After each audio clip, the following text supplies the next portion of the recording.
kucing oren lo barbar, bukan salah dia, salah kromosom. Serius, ini bukan sekadar bercandaan meme. Di balik semua video kucing oren yang nyolong ayam goreng, ngajak berantem anjing tetangga, sampai tidur di tengah jalan kayak preman yang lagi narik pajak, ada penjelasan ilmiah yang baru aja berhasil dipecahkan ilmuwan. Dan jawabannya tersembunyi di tempat yang nggak disangka-sangka, jauh di dalam DNA mereka. Misteri ini udah bikin para ahli genetika garuk-garuk kepala selama lebih dari 60 tahun. 60 tahun, lebih tua dari internet. Dan baru sekarang, baru banget teka-tekinya terjawab. Jadi duduk yang nyaman, siapin cemilan, dan amankan dulu cemilan lo dari kucing oren terdekat. Karena hari ini, rahasia alam bakal bongkar tuntas 3 hal. Kenapa kucing oren itu mayoritas jantan? Gen misterius apa yang bikin bulu mereka oranye menyala? Dan yang paling penting, apakah mereka beneran barbar dari lahir atau cuman korban fitnah internet? Oke, sebelum masuk ke sains, kita samain frekuensi dulu. Kalau lo aktif di media sosial, lo pasti tahu reputasi kucing oren. Di Indonesia, mereka udah kayak punya fandom sendiri. Julukannya macem-macem. Si oren barbar, preman komplek, satpam pangkalan ojek, debt collector berbulu. Ada yang bilang kucing oren itu nggak takut sama apapun di dunia ini, kecuali suara kantong kresek. Dan ini bukan fenomena lokal doang. Di luar negeri, ada meme legendaris yang bilang, semua kucing oren di seluruh dunia itu cuma punya satu sel otak dan mereka pakainya gantian. Jadi kalau hari ini kucing oren, lo kelihatan pinter, berarti ada kucing oren di belahan bumi lain yang lagi kebagian jatah bengong natap tembok. Bahkan budaya pop pun ikut-ikutan kompak. Coba inget-inget Garfield yang hobinya males-malesan dan ngabisin lasanya orang. Puss in Boots yang sok ganteng padahal modalnya cuma tatapan melas. Sampai kucing-kucing oren seleb medsos yang isi kontennya cuma jatuh dari meja dengan percaya diri. Seolah-olah seluruh dunia udah tanda tangan kontrak. Kalau butuh karakter kucing yang absurd, ambil yang oren. Lucu sih, tapi pertanyaannya, kenapa? Kenapa dari semua warna kucing, hitam, putih, abu-abu, belang, kok justru yang oren yang kebagian reputasi paling rusuh? Apa beneran warna bulunya yang bikin barbar? Atau ada sesuatu yang lebih dalam dari itu? Jawaban singkatnya, dua-duanya salah. Sekaligus dua-duanya ada benernya. Bingung? Tenang, sama. Makanya kita bongkar pelan-pelan, satu lapis demi satu lapis. Fakta pertama yang wajib banget lo tahu, sekitar 80% kucing oren di dunia ini jantan. Dan ini bukan kebetulan, ini murni matematika genetika. Jadi gini, setiap kucing, sama kayak manusia, punya sepasang kromosom seks. Betina punya 2 kromosom X, jantan punya 1 X dan 1 Y. Nah, disinilah letak rahasianya. Gen yang menentukan warna bulu oranye itu nempelnya di kromosom X, bukan di Y, bukan di kromosom lain, eksklusif di X. Sekarang, coba pikirin konsekuensinya. Kucing jantan cuma punya 1 kromosom X. Jadi kalau di satu-satunya X itu, kebetulan ada gen oranye, boom! Dia langsung lahir jadi kucing oren seutuhnya. Cukup 1 tiket buat masuk klub barbar. Tapi kucing betina, dia punya 2 kromosom X. Artinya, supaya bisa jadi full oren, dia butuh gen oranye di dua-duanya sekaligus. Harus dapat warisan dari bapaknya yang oren, plus dari ibunya yang juga bawa gen oren. Ibaratnya harus menang undian 2 kali berturut-turut. Bisa kejadian? Bisa, tapi jelas jauh lebih langka. Makanya betina oren itu ada, tapi populasinya kalah telak dari jantan. Terus, gimana nasib betina yang cuman kebagian 1 gen oranye? Nah, ini bagian yang menurut gue keren banget. Dia nggak jadi oren penuh, tapi jadi kucing belang 3 warna yang kita kenal sebagai belang telon atau kaliko. Dan saudaranya si kembang asem alias tortoiseshell. Kok bisa belang-belang acak gitu? Karena tubuh betina punya mekanisme unik yang namanya inaktivasi X. Di setiap sel tubuhnya, salah satu dari 2 kromosom X itu dimatikan secara acak, kayak komputer yang milih sendiri program mana yang mau dijalankan. Di satu bercak kulit yang nyala kebetulan X pembawa gen oranye, jadilah bulunya oranye. Di bercak sebelahnya yang nyala X pembawa gen hitam, bulunya tumbuh hitam. Hasil akhirnya, mozaik warna acak yang cantik dan nggak bisa direncanain siapapun. Makanya pola belang telon itu kayak sidik jari. Nggak ada 2 kucing yang polanya sama persis. Bahkan kucing hasil cloning sekalipun bakal punya pola belang yang beda dari induk aslinya. Karena proses matiin kromosom X tadi diundi ulang dari nol. Dan ini bonus fakta buat lo pamer ke temen. Karena pola belang 3 warna butuh 2 kromosom X, hampir 100% kucing belang telon itu betina. Belang telon jantan itu super duper langka. Perkiraannya cuma sekitar 1 dari 3.000 dan biasanya dia lahir dengan kelainan kromosom. Bukan XY, tapi XXY.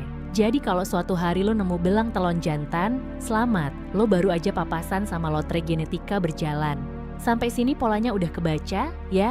Oranye mayoritas jantan, belang telon hampir pasti betina. Dua-duanya cuma sisi yang berbeda dari satu koin genetika yang sama. Oke, sekarang kita masuk ke bagian detektifnya. Fakta bahwa warna oranye nempel di kromosom X itu sebenarnya udah lama banget diketahui. Pengamatannya bahkan udah dicatat sejak awal tahun 1900-an, terus makin diperkuat riset-riset di era 1960-an. Tapi ada satu pertanyaan besar yang puluhan tahun nggak kejawab-kejawab. Gen yang mana? Tepatnya, bayangin gini, polisi udah tahu pelakunya tinggal di kota X, tapi nggak tahu alamatnya, nggak tahu namanya, nggak tahu mukanya. Selama berpuluh-puluh tahun, kromosom X kucing dipelototin, dipetakan, diurutkan huruf demi huruf. Dan si gen oranye ini tetap jadi buronan paling licin dalam sejarah genetika kucing.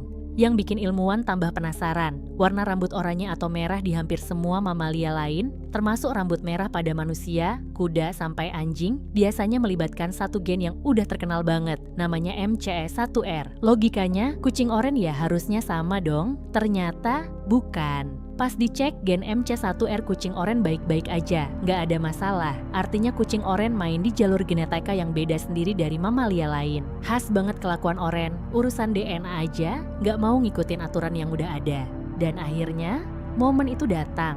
Akhir tahun 2024, dengan publikasi resminya terbit di jurnal Current Biology bulan Mei 2025, misteri 6 dekade ini pecah. Yang bikin momen ini makin epik, yang berhasil mecahin bukan satu tapi dua tim ilmuwan sekaligus dari dua benua berbeda, kerja secara terpisah, nggak janjian, dan sampai di jawaban yang sama persis. Satu tim dari Amerika Serikat, dipimpin peneliti genetika dari Stanford. Satu tim lagi dari Universitas Kyushu, Jepang. Dan cerita tim Jepang ini wholesome banget, dengerin deh. Sebagian dana penelitian mereka datang dari crowdfunding, alias patungan online. Ribuan pecinta kucing di Jepang, banyak diantaranya pemilik kucing oranye, rela nyumbang duit pribadi sampai terkumpul lebih dari 10 juta yen. Demi apa? Demi satu pertanyaan sederhana yang udah bikin penasaran turun-temurun. Kenapa sih kucing gue oranye? Jadi penemuan ini bukan cuma kemenangan sains, ini kemenangan komunitas pecinta kucing sedunia. Jadi, siapa pelakunya? Namanya ARHGAP36. Iya, gue tahu. Namanya kayak password wifi tetangga. Tapi tolong diinget-inget bunyinya. Karena gen inilah biang kerok dibalik semua kekacauan oranye di muka bumi. Begini cara kerjanya. Dan gue jamin lo bakal paham walaupun dulu nilai biologi lo pas-pasan. Warna bulu kucing itu diproduksi oleh sel-sel kecil, bernama melanosit. Anggap aja, mereka pabrik cat yang tersebar di kulit. Pabrik ini bisa bikin dua jenis cat, eumelanin, pigmen gelap untuk warna hitam dan coklat, dan pheomelanin, pigmen terang untuk warna oranye, merah, dan krem. Normalnya, pabrik ini punya resep standar dan jadwal produksi yang rapi. Nah, pada kucing oranye, kedua tim ilmuwan tadi menemukan ada sepotong kecil DNA yang hilang di dekat gen ARHG AP36. Istilah kerennya mutasi delesi. Potongan yang hilang ini ibarat segel pengaman mesin. Dan begitu segelnya raib, gen ARHG AP36 yang harusnya anteng dan nggak ikut campur di sel pigmen malah jadi aktif berlebihan. Nyala di tempat yang salah, di waktu yang salah. Akibatnya, si ARHG AP36 yang overaktif ini ngacauin seluruh jalur produksi. Mesin pembuat pigmen gelap dimatiin paksa. Seluruh pabrik dipaksa banting setir ke satu menu doang. Produksi pheomelanin, terus-menerus, tanpa henti, tanpa protes. Hasil akhirnya, seekor kucing dengan bulu oranye menyala dari ujung kuping sampai ujung ekor. Yang bikin para ilmuwan makin melongo. Selama ini ARHG AP36 dikenal sebagai gen yang kerjanya di jaringan saraf dan hormon. Dia nggak pernah sekalipun tercatat ikut campur urusan warna bulu di mamalia manapun. Mutasi ala kucing oranye ini bener-bener nggak ada duanya di dunia hewan. Sekali lagi terbukti, kucing oranye emang beda sendiri. Udah dari pabriknya. Oh, satu lagi. Karena mutasinya sangat spesifik dan diturunkan dari generasi ke generasi, ilmuwan menduga semua kucing oranye modern, dari kucing pangkalan ojek di Jakarta sampai Garfield, kemungkinan besar mewarisi mutasi dari satu leluhur yang sama di masa lampau. Ada jejak visualnya juga, kucing-kucing belang oranye udah nongol di lukisan-lukisan berusia ratusan tahun. Artinya apa? Dinasti oranye ini udah eksis dan kemungkinan udah rusuh sejak zaman nenek moyang kita masih hidup tanpa listrik. Oke, sekarang pertanyaan sejuta umat, kalau gen oranye udah ketemu, apakah gen itu juga yang bikin mereka barbar? Jawaban jujurnya, sampai detik ini, nggak ada bukti ilmiah yang kuat bahwa warna oranye bikin kepribadian kucing jadi rusuh. Para peneliti perilaku hewan udah beberapa kali nyoba ngebedah hubungan antara warna bulu dan karakter kucing. Dan hasilnya justru bikin kaget. Dalam survei-survei ke para pemilik kucing, si Oren malah sering dapat rapor bagus. Mereka digambarkan ramah, manja, gampang nempel, dan paling santai digendong manusia. Sementara itu, studi tentang agresi malah lebih sering nyorot kucing belang telon dan kembang asem, sampai-sampai di luar negeri ada istilahnya sendiri, tortitude. Tapi catat ya, studi-studi ini umumnya berbasis persepsi dan laporan pemilik, bukan pengukuran objektif di lab. Jadi semua temuan ini tetap harus ditelan dengan hati-hati. Terus, dari mana dong kesan barbar itu? Penjelasan paling masuk akal balik lagi ke fakta pertama kita tadi. Mayoritas kucing oren itu jantan. Dan kucing jantan, apapun warna bulunya, secara umum cenderung lebih aktif, lebih berani ambil risiko, lebih doyan keluyuran jauh dari rumah, dan lebih sering terlibat, mari kita sebut dengan sopan, insiden. Apalagi jantan yang belum disteril, level petualangannya naik berkali-kali lipat. Bahkan ada penelitian lama dari Prancis yang nemuin bahwa kucing oren jantan rata-rata bertubuh lebih besar dan punya gaya hidup lebih nekat dibanding pejantan warna lain. Jadi, perilaku yang selama ini lo cap sebagai kelakuan oren, besar kemungkinan sebenarnya adalah kelakuan jantan. Yang kebetulan, secara statistik genetika, paling sering banget dibungkus bulu warna oranye. Jadi mari kita bersihkan nama baik mereka. Kucing oren itu bukan barbar karena oren. Dia kebetulan oren, kebetulan jantan, dan kebetulan ketangkep kamera di momen terburuknya. 3 kebetulan yang kalau digabung, lahirlah legenda si oren barbar. Sekarang giliran lo yang ngomong. Kucing oren di rumah lo masuk tim mana? Tim barbar yang manjat gorden jam 3 pagi dan natap lo kayak nantangin? Atau tim kalem yang hidupnya cuma muter dimakan, tidur, dan minta puk-puk? Ceritain kelakuan paling absurd kucing oren lo di kolom komentar. Komentar paling kocak bakal Mimin pin di atas. Dan masih ada satu bumbu penyedap terakhir, bias internet. Coba deh pikir, setiap ada kucing oren nyolong gorengan, kepleset dari pagar, nyangkut di genteng, atau ngajak duel kucing yang badannya 2 kali lipat, pasti direkam, diunggah, dan viral. Tapi kucing oren yang anteng tidur 16 jam sehari, nggak ada yang ngerekam, nggak ada yang nonton, nggak masuk FYP. Algoritma cuma nyodorin highlight kekacauannya doang ke layar kita. Istilah kerennya, survivorship bias. Kita cuma melihat yang lolos seleksi viral dan menyimpulkan seolah itu mewakili semuanya. Dan kalau lo betah nonton sampai detik ini, berarti lo emang udah ditakdirkan jadi bagian dari keluarga besar Rahasia Alam.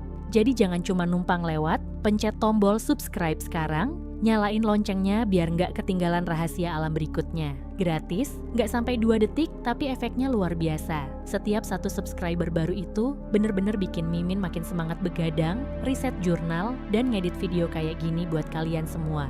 Sampai ketemu di video berikutnya. Ingat pesan Mimin, sayangi kucing oren lo, maafkan kelakuannya, dan sembunyiin gorengan lo. Rahasia alam, karena alam selalu punya cerita yang belum lo dengar.